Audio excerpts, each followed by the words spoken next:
You know that moment when someone thinks they can bully you, but they have no idea you're the authority they can't mess with? That's exactly what happened to me last summer. I live in a small HOA community. We got a shared pool, nothing fancy, but great for hot days.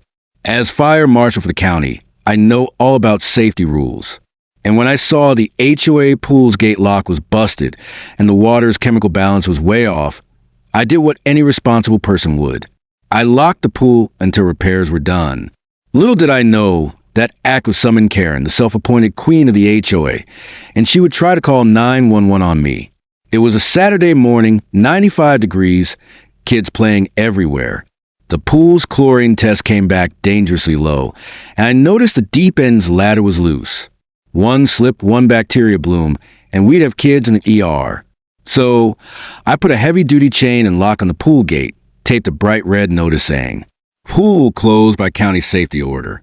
Within 30 minutes, I heard the high-pitched screech of flip-flops on concrete. Here came Karen, giant sun hat, sunglasses, and an entitled scowl. She pointed at the lock like she'd caught me committing a crime. "Karen, excuse me, who told you could close my pool?" I calmly explained, "Ma'am, I'm the County Fire Marshal.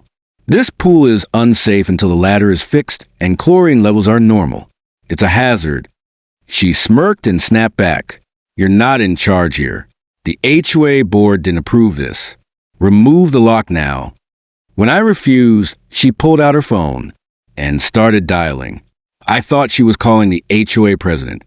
Nope. She called 911 into the phone. "Yes, officer?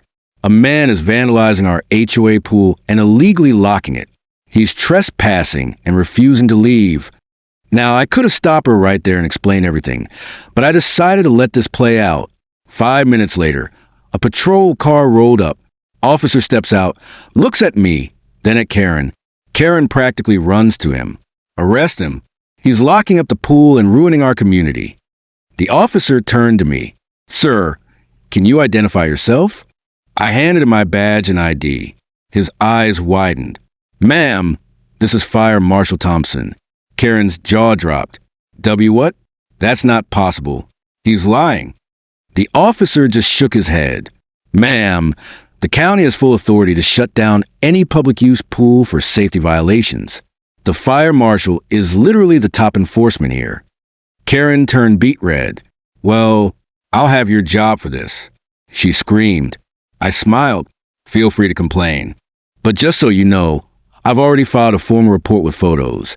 Your HOA will face fines if repairs aren't done in 48 hours. 2 days later, contractors were at the pool fixing the ladder, shocking the water, and replacing the broken lock. And guess who had to sign the repair bill? The HOA board, which meant every homeowner's fees went up, and Karen was furious. She tried to run for HOA president that year, but my report had also exposed a bunch of neglected safety checks she'd ignored as social chair. Needless to say, she lost the election by a landslide. Now, whenever I walk past the pool, I see the new safety inspection sign with my signature at the bottom. Karen avoids eye contact, which is fine by me. Because here's the thing. When you play stupid games with the person who writes the safety rules, you win stupid prizes. And in this case, Karen's prize was a $4,000 repair bill and a permanent reminder that authority isn't always wearing a suit.